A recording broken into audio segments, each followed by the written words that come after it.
This is the Game 4 press conference featuring the Arizona Wildcats. We're joined by head coach Caitlin Lowe and student athletes Hanah Bowen and Sharlize Palacios. We will begin with questions for our student athletes, please.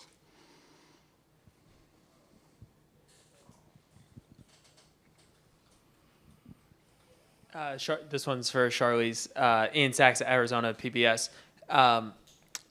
When you committed to Arizona, you said you wanted to win a national championship for the Wildcats and to hit a home run in your first game here this year.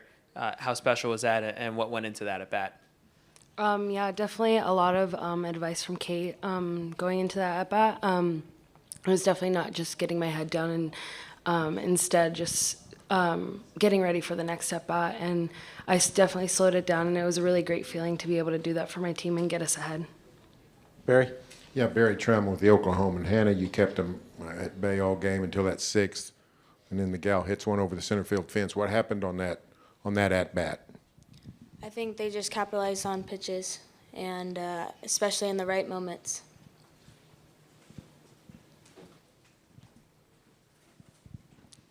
Troy Hutchison, GoEasyCats.com. Sharlize, just you guys as a whole entire team today, you seem to be able to put together good at-bats, get runners on base, but the strikeout numbers were kind of high today. What were you guys seeing at the plate?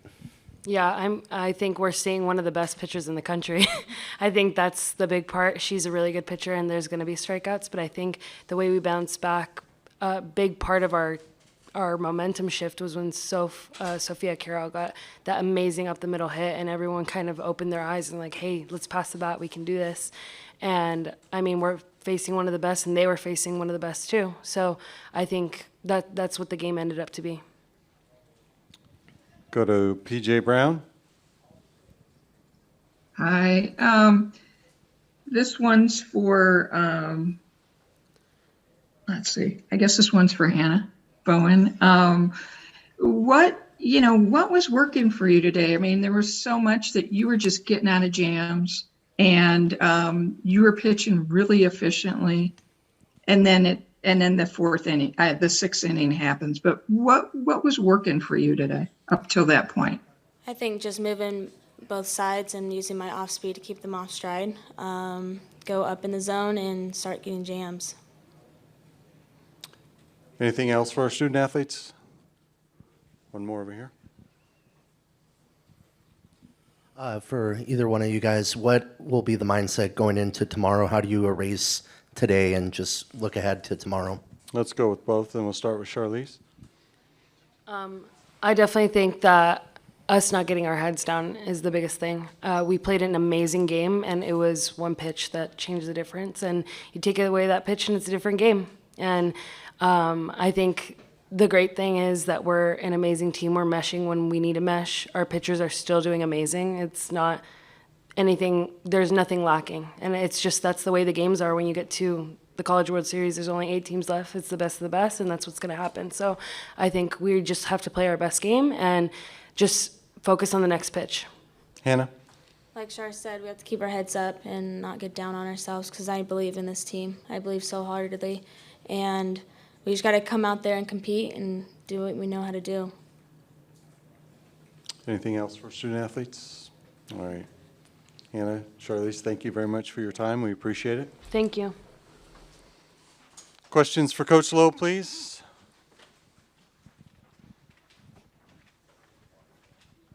Kim Doss from Arizona Desert Swarm.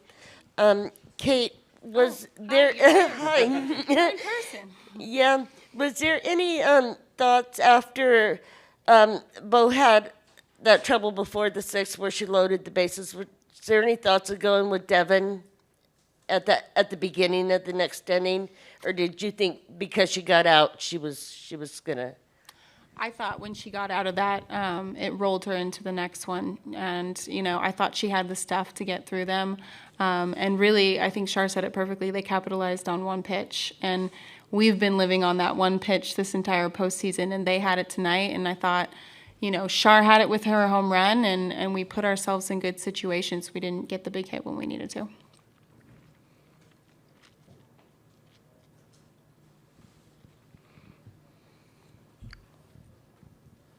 Shar mentioned that strikeouts happen throughout softball games all the time, but how did you feel that your hitters did at the plate today against Maxwell out there? I thought we put some really good at-bats together, and I thought we gave away some. When we swing at stuff that's out of the zone with a good pitcher, we just can't let that happen. And I thought when, people went in there and they were hunting something and they got after it, and that was so second at bat, that was Shar's home run. I thought Jazz did a good job of making her bring the ball up. We can't let strike three happen so quickly, and I think that's where the maturity comes in. Being able to slow those moments down. And I thought Allie Skaggs did that at the beginning, and one pitch got away from her in that last at-bat. But here's the thing, I choose Jasmine getting on, and I choose Janelle and Shar and Skaggs in that same scenario over and over and over again. And they're going to get those chances again, probably tomorrow. And I still want them in those moments. Back. Coach Ian Sachs, Arizona PBS. One of just a few rookie head coaches to get to this point in your first season. What has this experience been like, and to be playing on this big stage now here in Oklahoma City? It's cool, but honestly, being here with the team, I feel like this is second home for us, and I love that they expect to be here every year. And when you go to Arizona, that is the expectation that hopefully we will be playing here at the end of the year. And we got to experience it. A lot of us as freshmen last year got to experience a different team on the field, but man, it does a lot for helping you grow up as a player. So it's been exciting for me. I'm able to slow these moments down, and hopefully I can help them slow those moments down as well. And back. Hi, Coach. Ashley Stevens with Arizona PBS as well. How special was it to have Mike Kendrea here, and will you be speaking with him after today's loss and to kind of get in his headset? I know you've been under him for quite a while. Of course. We talk after wins and losses, and that's the greatest thing about him. He's there when it's hard, and he's there in the good times as well. And he will always, I will always probably annoy him too much and ask him too many things, but it's just amazing to have his support, and he's been with this team throughout this entire season. Barry. Yeah, Barry Trammell with the Oklahoma. Arizona has a history of playing the Sooners in this event. You got a taste of Oklahoma State. Was it a similar atmosphere? Whatever difficulty, if there's difficulty in that, was it any different than what you faced before? Normally, I would say, yes, there's more difficulty, but really, we've been playing big away games this entire postseason, and I think it was almost just another game for us because that's what we've been facing, the SEC on the road.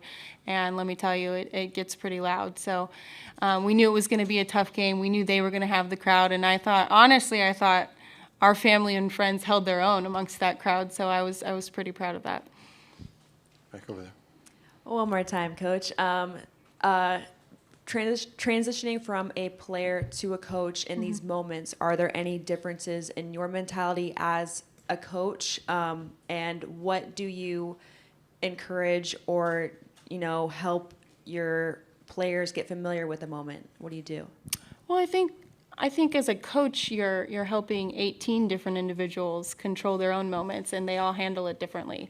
They all handle it differently than I did as a player, and there's no right or wrong way. It's just their experience, and I think being in tune to what they need in a given moment and, what they need after a game like this, because it's hard to turn it around in 24 hours and be ready for the next game.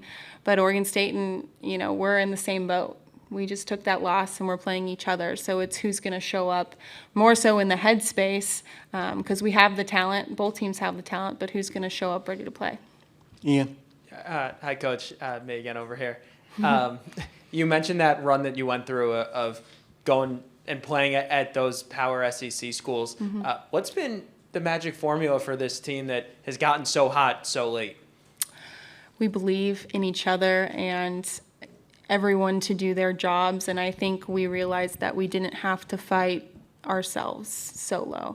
Our pitchers didn't feel like they had the weight of the world on their shoulders. They felt like they could pitch into our defense, and our defense was making crazy plays. And here's the thing, I think G was an inch away from that ball, and that would have been a double play instead of a double down the line. That's is a game of inches. I thought Bo had a couple strikeouts that were right there, and they ended up being walks, and that changes the game. And it's just that much, And I think that's where Char hit the nail on the head. It's a game of inches, and today it went their way, and tomorrow it's going to go our way, hopefully. But, I think just being able to keep their heads screwed on and trust each other and have talk for tomorrow and positive reinforcement for what we're going to do, not dwell on this.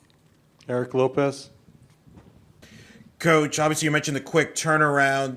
Take us through the process between now and tomorrow night, and does it help that it is a familiar foe in Oregon State that you're quite familiar with?